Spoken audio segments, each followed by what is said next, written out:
तो हेलो दोस्तों, आपका स्वागत है फिर से एक बार अगलादीप क्लासेस में। आई होप कि आप अच्छे होंगे, अच्छे आपकी तैयारी चल रही होगी। ठीक है, तो हम आपका जो आजकल देख रहे हैं आपका है यूकेपीएससी। आपका जो आर ओ का जो मेंस पेपर होते हैं उसमें भी आपका जो हिंदी संरचना का पेपर जो 2 आपका है उसे हम आपका बेसिकली देख रहे हैं। ठीक है, हिंदी संरचना। तो इसमें कुछ क्लासेस आपकी हो गई हैं। ठीक है, कुछ आपकी हो गई हैं, कुछ हम अभी आपका देख रहे हैं। ठीक है, इसमें हुआ क्या आपका यहाँ पे। ठीक है, तो आपकी यूनिट आपकी 1 आपकी हो चुकी है। एक मिनट बस। ठीक है, यूनिट 1 आपकी हो चुकी है गद्यांश वाला। फिर यूनिट 2 हमने देखी आपका, जिसमें आपका जो टेबुलर फॉर्म आपका जो लेटर का था वो हमने देखा। यूनिट 4 हमने देखी आपका जो ट्रांसलेशन का था। यूनिट 5 भी आपका वही है। ठीक है, हिंदी इंग्लिश का। अब आपके एक यूनिट बची, उसमें आपका जो पिछली क्लास में हमने शासकीय आपका जो पत्र है वो हमने अच्छे से समझा। उसके अंग, परिभाषा, विशेषताएं और जो बाकी चीज़ें उसमें प्रारूप से लेके, और अपने एक उदाहरण आपका एक लेटर भी हमने देखा। ठीक है, अब आपका जो अगला लेटर आपका है वो आपका अर्थशास्त्र के पत्र का होने वाला है। ठीक है, तो आज हम देखेंगे अर्थशास्त्र के पत्र। इसमें भी सेम उसी फॉर्मेट में हम देखेंगे, इसकी परिभाषा देखेंगे, उसके अंग, विशेषताएं जो कुछ भी है, और इसके अलावा प्रारूप को समझते हुए और एक लेटर हम देखेंगे अर्थशास्त्र के पत्र का। और बाकी फिर आपको एक लेटर होमवर्क के लिए मैं आपको दे दूंगा। ठीक है, अब अर्थशास्त्र के पत्र को आपको देखना है यहाँ से बस। ठीक है, तो इसे हम बोलते हैं आपका अर्थशास्त्र के पत्र, यानी कि आपका डेमी ऑफिशियल लेटर भी इसे हम बोलते हैं। ठीक है, थोड़ा सा पेन, ठीक है चलो कोई नहीं। तो आपको ये देखना है कि जब एक कार्यालय के, मैं पहले बोलता हूँ, ठीक है, कि जब एक कार्यालय के किसी अधिकारी के द्वारा दूसरे कार्यालय के किसी अधिकारी को, ठीक है, व्यक्तिगत रूप से क्या करना है, इंटेंशन तो सरकारी कार्य रहेगा, लेकिन उस सरकारी कार्य को अगर कोई एक कार्यालय का अधिकारी व्यक्तिगत तौर से दूसरे कार्य के अधिकारी पर को बेसिकली उस कार्य के ऊपर विशेष उसका जो ध्यान है उसको आकर्षित करवाना चाह रहा है, तो उसके रिगार्डिंग जब वो लेटर लिखता है तो वो आपका हो जाता है अर्थशास्त्र के पत्र। ठीक है, कि यानी भाई जब एक कार्यालय के किसी अधिकारी के द्वारा क्या है दूसरे कार्यालय के किसी अन्य अधिकारी को व्यक्तिगत रूप से क्या है, वो सरकारी कार्य है तो उसका उद्देश्य सरकारी कार्य के प्रति है, लेकिन उसको व्यक्तिगत रूप से लिख रहा है। ठीक है, कि भाई जो सरकारी कार्य आपका पेंडिंग है, जिस विषय कोई है, उस पर विशेष ध्यान आकर्षित करवाने के लिए, और जब वो पत्र लिखता है तो वो आपका अर्थशास्त्र के पत्र आपका कहलाता है। ठीक है, तो आपको जनरली 3 से 3.5 लाइन की आपकी परिभाषा है, इसे आपको याद करते हुए जाना है। ठीक है, कि भाई सरकारी आपका जो अर्थशास्त्र आपका जो पत्र है, अर्थशास्त्र के पत्र आपका लिखा कब जाता है। ठीक है, अब ये परिस्थितियां आपकी है कि किन परिस्थितियों में आपका जो अर्थशास्त्र के पत्र आपका उसका प्रयोग हम करेंगे। ठीक है, पहली परिस्थिति भाई, कि भाई किसी विषय आपका है, ठीक है, किसी विषय है और आप चाह रहे हो कि इस विषय पर जो संबंधित अधिकारी है उसका ध्यान आप व्यक्तिगत स्तर पर आप उसका आकर्षित करवाना चाह रहे हो। ठीक है, या सीकिन आप बोलोगे कि भाई यदि कोई किसी औपचारिक पत्र में विलंब हो गया है, ठीक है, और उसे संबंधित अधिकारी के ध्यान में आपको लाना हो ताकि शीघ्र कार्यवाही हो सके, यानी कि भाई आपने पूर्व में कोई लेटर भेजा था, ठीक है, उस लेटर को भेजे हुए शासकीय पत्र था, आपने भेजा भाई 1 महीना हो गया, आधा महीना हो गया, ठीक है, और अभी तक जो पेंडिंग डेट थी उस तक उसका आपका रिप्लाई नहीं है, कोई उत्तर नहीं है। ठीक है, फिर आप चाह रहे हो भाई कि उस लेटर को विलंब हो गया है, तो उस लेटर पे क्या है, जो संबंधित अधिकारी है उसका ध्यान आकर्षित हो सके, ठीक है, उस अधिकारी के ध्यान में वो लाया जा सके, इसलिए क्या आपको आप एक और पत्र लिखते हो और शासकीय के रूप में, ताकि उस पर शीघ्र कार्यवाही वो अधिकारी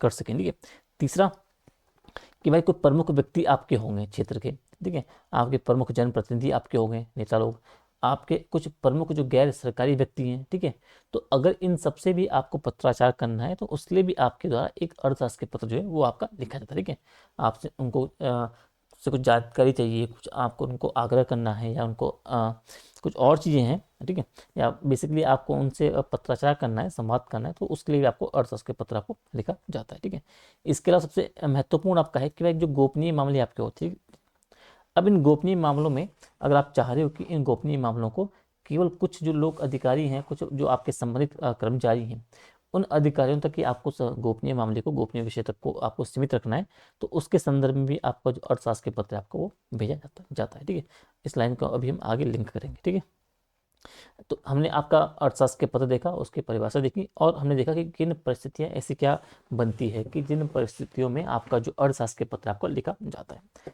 अब इसकी विशेषताएं आपकी हैं। ठीक है, अब ये सब बताने का मेरा इंटेंशन क्या है, क्योंकि सवाल आपका बन सकता है कि भाई अर्थशास्त्र के पत्र से आप क्या समझते हो भाई। ठीक है, इसकी विशेषताओं और अंकों को बताते हुए आप अर्थशास्त्र के पत्र का एक प्रारूप बनाइए। ठीक है, या शासकीय अर्थशास्त्र के पत्रों के बारे में अंतर को लेके पूछ ले, ठीक है, उनकी विशेषताओं, अंगों, परिभाषा को लेके, इसलिए आपको इन बातों को थोड़ा सा आपको पता होना चाहिए, ठीक है। अब विशेषताओं की जब हम बात कर रहे हैं कि भाई जो अर्थशास्त्र के पत्र आपका होगा, ठीक है, अब ये सदैव आपका जो उत्तम पुरुष शैली में ही लिखा जाएगा, ठीक है। उत्तम पुरुष शैली यानी कि वक्ता के माध्यम से, मैं, हमें, इन शब्दों का इस्तेमाल उसमें होता है, ठीक है। ये आपका हो गया। अब दूसरी बात ये है कि अब शासकीय पत्र किस में था, शासकीय पत्र आपका था अन्य पुरुष शैली में, ठीक है। तो अब अगला ये बोल रहा है कि जो पत्र आपका होगा वो हमेशा क्या होगा, हमेशा अपने समकक्ष अधिकारी, ठीक है, अपने समान स्तर का जो अधिकारी होगा उसे ही भेजा जाएगा।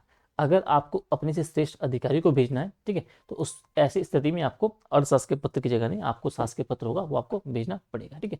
तो आपका जो समकक्ष अधिकारी होगा, समान स्तर का अधिकारी होगा उसके लिए आपका अर्थशास्त्र के पत्र आप भेजोगे, ठीक है।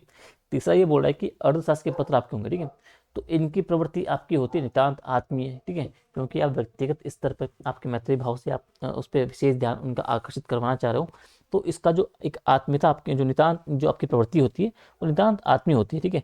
और जब प्रवृत्ति इसकी नितांत आत्मीय होती है तो इस स्थिति में क्या करोगे आप, आपका जो अभिवादन शब्द आपके होंगे वो आपके प्रिय महोदय होंगे, मेरे प्रिय महोदय होंगे, या प्रिय श्री आदि का उल्लेख आप करोगे, ठीक है, समझ गए, क्योंकि इसकी प्रवृत्ति आपकी नितांत आत्मीयता की है। तो इस स्थिति में आप जो आपके जो वाक्यांश आपके होंगे, अभिवादन शब्द आपके जो होंगे वो आपके प्रिय महोदय, मेरे प्रिय महोदय और प्रिय श्री का ही आप उल्लेख करोगे, ठीक है। ये आपका हो गया। अगला अगला ये है कि जो अर्थशास्त्र के पत्र आपका है, ठीक है, तो वो किसी अधिकारी विशेष के नाम से भेजा जाता है, ठीक है। अतः ये कार्यालय के मुख्य लिपिक, अधीक्षक या किसी कर्मी के द्वारा नहीं खोला जाता है, बल्कि जिस अधिकारी को भेजा जाता है वह इस पत्र को खोलेगा, ठीक है। हमने ऊपर देखा जब इसकी विशेषता वो देख रहे थे कि किन परिस्थितियों में आपका जो पत्र भेजा जाता है, ठीक है। तो हमने वहाँ देखा था कि जब आपको किसी मामले को गोपनीय रखना है, ठीक है, कि गोपनीय मामला है भाई, आपने कुछ अधिकारियों तक, सीमित अधिकारियों तक की इसकी बात आपको रखनी है, ठीक है। तो इस स्थिति में आपका जो क्या आपका अर्थशास्त्र के पत्र आपका भेजा जाता है, ठीक है। अब आपने गोपनीय रखने के लिए पत्र भेजा भाई, ठीक है, और जिस अधिकारी के नाम से भेजा, माना कि एक्स अधिकारी के नाम से पत्र भेजा है, ठीक है, तो वो एक्स नाम का अधिकारी ही इस पत्र को ओपन करेगा, ठीक है। क्योंकि जो शासकीय पत्र आपके जनरली होते हैं उन पत्रों को जो विभाग के जो आपके लिपिक वर्ग होते हैं, ठीक है, आपके जो अन्य कर्मी होते हैं उनके द्वारा पत्रों को खोला जाता है, उनका लेखा जोखा रखा जाता है, ठीक है। लेकिन अर्थशास्त्र के पत्र में होता ये है कि जिसके नाम से यह भेजा जाएगा उसी अधिकारी के द्वारा ये खोला जाएगा, समझ गए। तो अपने विशेषताएं देखिए। अब आपको देखना है कि इसके प्रमुख अंग कौन कौन से होते हैं, ठीक है। अब पहला आप देखोगे तो अर्थशास्त्र की पत्र संख्या, हम बोल सकते हैं पत्रांक संख्या, ठीक है। तो हमने देखा है पत्रांक संख्या। तो सबसे पहले जो आलेख होगा, आलेख के दाईं ओर क्या करोगे आप, सबसे ऊपर आप अर्थशास्त्र की पत्र संख्या आप लिखोगे, ठीक है। उसके ठीक नीचे लिखोगे आप कार्यालय और जो विभाग होगा, ठीक है, उसके ठीक नीचे आप लिखोगे अनुभाग। अनुभाग लिखने के बाद आपका जो लिखोगे दिनांक और स्थान का उल्लेख करोगे, ठीक है। तो यानी कि सबसे ऊपर दाईं ओर आपको चार बातों का ध्यान रखना है, ठीक है। अभी हम प्रारूप से समझते हैं, ठीक है, यहाँ से आप समझो, ठीक है। तो सबसे पहले आपको लिखना है अर्थशास्त्र के पत्र संख्या, विवरण चिन्ह मारोगे, ठीक है, ये आपने संख्या डाल दी और पूर्ण विराम मार दिया। उसके नीचे आप डालोगे प्रेषक का विभाग और कार्यालय, ठीक है, प्रेषक का विभाग कार्यालय यहाँ पे आएगा। ठीक उसके नीचे आप डालोगे अनुभाग, ठीक है, अनुभाग विवरण चिन्ह, अनुभाग 4-5 जो भी है, उसके ठीक नीचे दिनांक और स्थान का उल्लेख करोगे, ठीक है। तो दिनांक लिखा, विवरण चिन्ह, सबसे पहले आपका स्थान आएगा और फिर तारीख आएगी, ठीक है, वो भी हम आगे समझ लेंगे। अगला आपका है कि भाई प्रेषक का जो अधिकारी है उसका नाम और जो उसका संक्षिप्त पद नाम होगा उसका उल्लेख कहाँ करना है। तो अर्थशास्त्र के पत्र में आपने जहाँ पे अपने कार्यालय का उल्लेख किया है, कार्यालय के ठीक अपोजिट आपको क्या है, प्रेषक अधिकारी का अपना नाम लिखोगे और संक्षिप्त उसका क्या है, पद नाम का उल्लेख करोगे, बस, उसके अलावा कुछ नहीं। कैसे, तो आप यहाँ समझो इस तरीके से। तो विशेष आपका जो प्रेषक का विभाग है उसके ठीक सामने आप मारोगे यहाँ पे प्रेषक का नाम, उसके ठीक नीचे पद नाम और पूर्ण विराम आप हर स्थिति में मारोगे। बस ध्यान आपको रखना है कि आलेख की ये गैप हमने पहले भी देखा था, ये सब जगह आपको इसका विशेष ध्यान आपको रखना है, समझ गए, ठीक है। अब अगला है आपका विषय। तो विषय जनरली होता है कि अगर पत्र बहुत ज़्यादा ही बड़ा है, ठीक है, तो उस स्थिति में क्या करोगे, आप विषय का अलग से उल्लेख करोगे, जैसे हम शासकीय में करते थे। बस जनरली होता ही है कि आपके जो अर्थशास्त्र के पत्र होते हैं उनमें आपके जो पत्र का मुख्य भाग होता है बेसिकली, उसी में आपका जो विषय होता है उसका उल्लेख साथ साथ कर दिया जाता है, ठीक है। तो पत्र का अगर बड़ा है तो विषय का उल्लेख करोगे, अगर पत्र का अगर बड़ा नहीं है तो छोटे पत्रों में जनरली विषय का उल्लेख नहीं होता है, और सामान्यतः पत्र के मुख्य भाग में कि आपका जो आपका विषय है उसका उल्लेख आप करते हो, ठीक है। तो इसमें आपका अलग से कुछ है नहीं बताने का। अब है अभिवादन सब, ठीक है। तो अभिवादन में हमने ऊपर देखा था कि नितांत आत्मीय प्रवृत्ति के हैं, नितांत आत्मीय प्रवृत्ति के हैं, इसलिए आपके जो अभिवादन शब्द होंगे आपके प्रिय महोदय का इस्तेमाल करोगे। ओह क्या कैसे क्या हो गया क्या हो गया, ठीक है। तो प्रिय महोदय का इस्तेमाल करोगे आप मेरे प्रिय महोदय का इस्तेमाल करोगे, ठीक है। और जो प्रिय सदी आपके हैं इन सब का इस्तेमाल करोगे, इससे आपका अभिवादन की शुरुआत करोगे। हालांकि अगर व्यक्तिगत परिचय उतना नहीं है तो आप जनरली सिर्फ प्रिय महोदय का उल्लेख कर सकते हो, ठीक है। किस तरीके से करना है उससे आप यहाँ से देख लो, इस तरीके से, ठीक है। प्रिय महोदय सेम सी फॉरवर्ड में, ठीक है, ये गैप, ठीक है, कॉमा, मुझसे यह कहने की अपेक्षा की, ये आपका वो हो गया, ठीक है। अभी हम आगे देखेंगे। अब हम अगला देखते हैं, इससे कुछ 2-4 पॉइंट और बचे हैं उनको समझते हैं, फिर प्रारूप और फिर आपका लेटर खत्म। ये आपका मुख्य भाग, ठीक है। अब अर्थशास्त्र के पत्र के मुख्य भाग की शुरुआत हमने देखा कि निम्न वाक्यांशों से की जाएगी। तो ये 3-4-5 वाक्यांश है, इनको आपको याद रखना है। जब आप मुख्य भाग की शुरुआत करो तो उसकी शुरुआत आपको इनसे करनी है। आप बोलोगे मुझसे यह कहने की अपेक्षा की गई है। भाई मैं खुद से तो बोल नहीं रहा हूँ, मैं आपका पत्र लिख रहा हूँ किसी के नाम से, तो उनके माध्यम से मुझसे अपेक्षा की गई है कि मैं आपसे इन बातों का उल्लेख करूँ, ठीक है। तो मुझसे अनुरोध या निवेदन करने की अपेक्षा की गई है, मुझे यह अवगत कराना है, अवलोकन करने का कष्ट करें। तो 4-5 कुछ ऐसे वाक्य हैं, ऐसे वाक्यांश हैं जिनका आप इस्तेमाल करोगे जब आप अपने पत्र का शुरुआत मुख्य भाग की करोगे, ठीक है। ये आप यहाँ से देख लो, ये ठीक है, मुझसे कहने की अपेक्षा की गई है, की, ठीक है। इसके अलावा औपचारिक समाप्ति, ठीक है। तो मुख्य भाग लिखोगे आप, तो मुख्य भाग के बाद सेम उसी बात का पत्र का जो मुख्य भाग होगा उसको समुचित आपको पैराग्राफ में बांटने हैं, जितने भी हो सकते हैं, ठीक है। ना ज़्यादा बड़े ना ज़्यादा छोटे, ठीक है। अंत में अंत में नहीं एंड में अंत में आप जो औपचारिक समाप्ति करोगे तो आलेख के दाईं ओर के आपका मुख्य भाग के बाद आप क्या करोगे, भवदीय लिखोगे या भवनिष्ठ शब्द का उल्लेख करोगे, ठीक है, इस साइड, ठीक है। उल्लेख करोगे और उसके बाद थोड़ा सा स्थान छोड़ोगे जो हस्ताक्षर करने का काम आएगा कोष्टक में, फिर उसके नीचे आप लिखोगे प्रेषक का नाम, और उसके बाद उनका संक्षिप्त आपका जो क्या है पदनाम का उल्लेख किसी स्थिति में नहीं होगा, ठीक है। तो सिर्फ आपको 2-3 बातों को ध्यान रखना है, भवदीय जो भवनिष्ठ लिखोगे, जगह आपको छोड़नी है बिना कुछ किए यहाँ पे, उसके बाद लिखोगे प्रेषक का नाम यहाँ पे इस तरीके से ब्रैकेट में, बस, ठीक है। यहाँ पे समझो किस तरीके से, जी, ठीक है। भवदीय भवनिष्ठ, बस ये प्रॉपर इसके नीचे बराबर में, ठीक है, समझिए ना, ठीक है। ये सब जगह और छोड़ना, हस्ताक्षर ऐसे लिखना नहीं है, बस जगह आपको छोड़ देनी है, और थोड़ा नीचे आप लिखोगे प्रेषक का नाम ब्रैकेट में और पूर्ण विराम, समझ गए। और जब ये लिख दोगे फिर आपका आगे प्राप्तकर्ता का नाम, ठीक, आलेख के बाईं ओर आप क्या क्या प्राप्तकर्ता का नाम लिखोगे, प्राप्तकर्ता का पदनाम लिखोगे और उसका शासकीय पता लिखने के बाद पूर्ण विराम मार दोगे, तो ये आपका प्राप्तकर्ता का नाम हो जाएगा, ठीक, बाईं ओर आलेख के, समझ गए। यहाँ पे वही चीज़ मैंने लिखी है, ये प्राप्तकर्ता का नाम, पदनाम और शासकीय पता, आलेख के बाईं ओर सबसे अंत में प्राप्तकर्ता का नाम आएगा, उसके ठीक नीचे उसका पदनाम आएगा और फिर उसके ठीक नीचे उसका शासकीय पता का उल्लेख किया जाएगा। तो ये आपका है अर्थशास्त्र के पत्र की मुख्य बातें, समझिए यहाँ से। तो हमने देखा अर्थशास्त्र के पत्र, हमने देखा, ठीक है। आपको अर्थशास्त्र के पत्र, पेन चेंज करते हैं थोड़ा सा, ठीक है। तो अर्थशास्त्र के पत्रांक संख्या आपने देखा, ठीक है, डालोगे पूर्ण विराम विवरण चिन्ह, इसका विशेष ध्यान रखना है, प्रेषक का विभाग कार्यालय अनुभाग विवरण चिन्ह नंबर जो भी होगा दिनांक स्थान का उल्लेख करोगे, प्रेषक के ठीक नीचे सामने प्रेषक का नाम पदनाम पूर्ण विराम शासकीय पता नहीं आएगा, ठीक नीचे प्रिय महोदय कॉमा मुझसे कहने की अपेक्षा की गई है, जितने भी पैराग्राफ आपको बांटने बांटोगे पूर्ण विराम मारते रहोगे, ठीक है।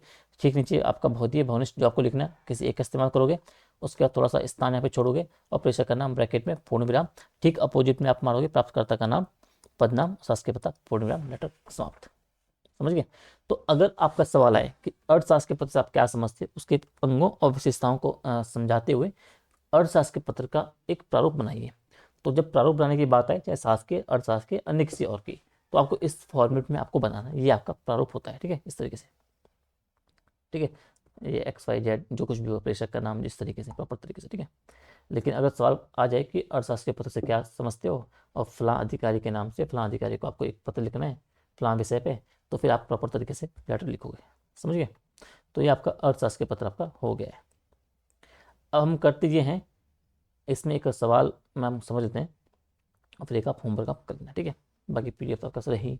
तो सवाल ये है कि भाई झंडा मेला देहरादून की समुचित व्यवस्था हेतु तो आपको सचिव मसूरी देहरादून विकास प्राधिकरण के माध्यम से, जो कि उत्तराखंड शासन में है, उनकी ओर से आपको जिलाधिकारी देहरादून को आपको लेटर लिखना है। कौन सा? अर्थशास्त्र के पत्र लिखना है। समझ गए? तो ठीक है, सेम वही चीज़ें।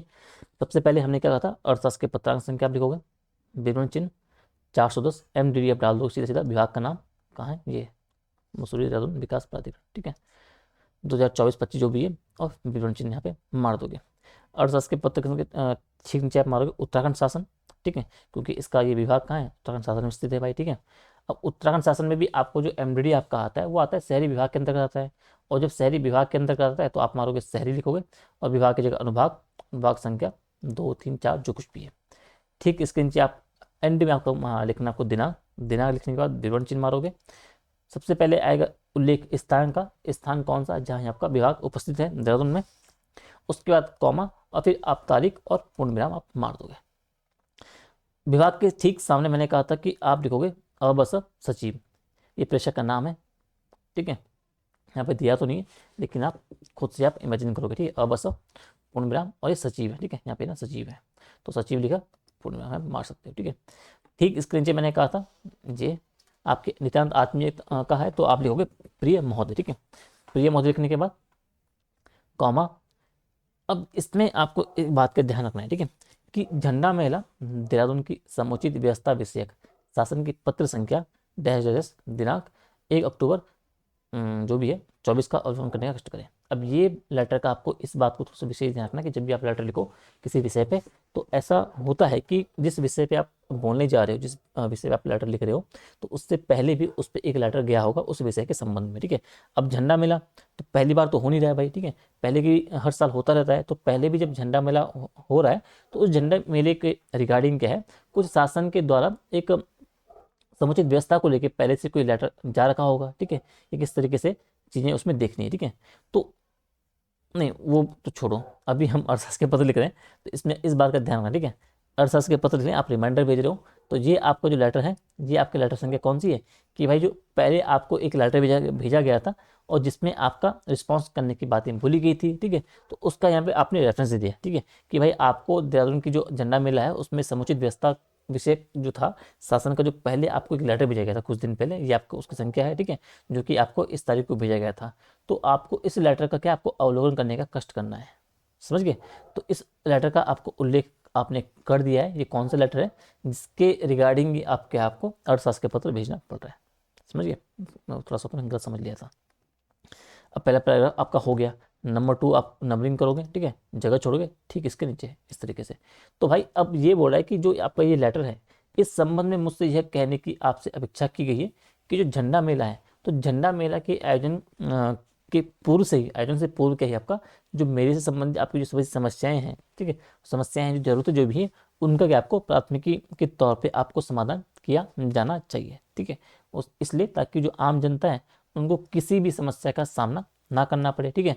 इसके अलावा मेले में कोई अराजकता ना फैले, उसके लिए क्या आप भाई जो 2 बटालियन PSC आपकी है, पुलिस वगैरह है, उनको भी आप क्या मेला अवधि तक क्षेत्र में तैनात आप कर सकते हो, ठीक है। इसके अलावा और पैराग्राफ बना सकते हो आप, ठीक है। आप 108 जो आपकी जो चिकित्सा सुविधाएं हैं उनके बारे में बात कर सकते हो भाई, ठीक है, कि अनहोनी ना घटे, तो चिकित्सा सुविधाओं के आप तत्पर रूप से यहाँ पे ऐसे जो प्राथमिक जो आपकी सेवाएं हैं वो आपकी उनकी समुचित व्यवस्था की जाए। उसके अलावा जो साफ़ सफाई है, ठीक है, जो कचरा वगैरह शाम को हुआ तो उसके रिगार्डिंग उस बात का भी उल्लेख कर सकते हो। तो जितने बिंदु आप जोड़ना चाहो उन बिंदुओं को आप वहाँ पे जोड़ सकते हो, ठीक है। बिंदु जितना भी आपने जोड़ा, आपने लेटर अपना समाप्त कर दिया, ठीक है। मान लीजिए इतना लेटर आपका था, फिर हमने कहा था कि औपचारिक समाप्ति, तो ठीक नीचे आपका वही बहुधीय भवनिष्ठ जो था, यहाँ पे आपको जगह छोड़नी है थोड़ा सा बिना कुछ लिखे, ठीक है, इस तरीके से, और सीधे सीधे ब्रैकेट में आपको अबसर कौन है, आपका जो प्रेषक है उसका नाम लिखोगे और पूर्ण विराम यहाँ पे मार दोगे, ठीक है। ठीक अपोजिट सेम इसी लाइन में देखोगे, यह प्राप्तकर्ता का नाम शिक्षक होगा, ठीक है, जिलाधिकारी देहरादून इनका पदनाम हो गया है, और इनका जो शासकीय पता आपका उत्तराखंड देहरादून आपका हो गया, ठीक है, पूर्ण विराम यहाँ पे हो गया, ठीक है। तो ये आपका रहा अर्थशास्त्र के पत्र का फॉर्मेट, समझ गए। बाकी प्रतिलिपि इसमें जाएगी नहीं, हमने ऊपर देख लिया था। तो ये आपका हो गया है। इसके अलावा ये आपका होमवर्क है, ये आपको लिखना है, ठीक है। कि बस सचिव उत्तराखंड शासन की ओर से आपको समाज कल्याण विभाग को आपको एक लेटर लिखना है, जिसमें गरीब के बच्चों को स्कॉलरशिप संबंधी चीज़ें बात कि आपकी 23-24 का जो है विवरण, जो जानकारी आपसे 31 अक्टूबर तक आपसे मांगने की बात की गई है। ठीक है, तो ये आपका लेटर है, ये होमवर्क है, इसको आपको प्रैक्टिस करनी है। समझ गए? तो ये आपका अर्थशास्त्र के पत्र था। आई होप कि आपको चीज़ें समझ आई हो। बाकी अगर कुछ दिक्कत, कुछ डाउट वगैरह आपका रह जाता है तो आप टेलीग्राम और जो वीडियो के नीचे आप कमेंट कर सकते हो। ठीक है, तो इसमें अगर हम अब देखें तो ये आपका शासकीय अर्थशास्त्र आपका हो गया। ठीक है, अर्थशास्त्र के पत्र भी आपका हो गया है। ठीक है, अब अगली क्लास हम जो देखेंगे वो आपका कार्यालय आदेश की है। ठीक है, हम देखने वाले हैं जी। पर मैं ये कर रहा हूँ कि कार्यालय आदेश से पहले एक क्लास में एपीएस की एससी की रह गई है, तो मैं कोशिश करूँगा कि कल एपीएस की क्लास आपको एससी की बहुत दिनों में दे नहीं पा रहा हूँ। ठीक है, उसका कंटेंट तैयार है, बस थोड़ा सा कुछ चीज़ें हो नहीं पा रही प्रॉपर तरीके से, बट मैं कोशिश करूँगा कि आदेश से पहले हम एपीएस की एससी क्लास देख लें, उसके बाद जो कार्यालय आदेश और फिर जो बाकी आपके जो अन्य टॉपिक है उन्हें हम आगे करते रहेंगे। ठीक है, क्योंकि आर में भी आपका टाइम है, एपीएस आपका अगले महीने ही है। ये आपका रहा अर्थशास्त्र के पत्र। मैंने कोशिश की है कि आपको अच्छे तरीके से आपको उसकी अंडरस्टैंडिंग बन गई होगी। आपका परिभाषा, आपके अंग विशेषताएं, आपके जो कुछ भी है विशेषताएं, परिस्थितियाँ, जो कुछ भी है। ठीक है, प्रारूप भी समझा और फिर हमने एक लेटर भी समझा। तो वीडियो अगर पसंद आई तो वीडियो को लाइक से कमेंट जरूर करें। बाकी आपके कोई भी डाउट है तो आपको वो कमेंट करना है। ठीक है, बाकी अपना ध्यान रखिए, अच्छे से तैयारी करिए और प्रैक्टिस अपनी करते रहिए। मिलते हैं अगली क्लास में, तब तक के लिए tata bye bye, take care.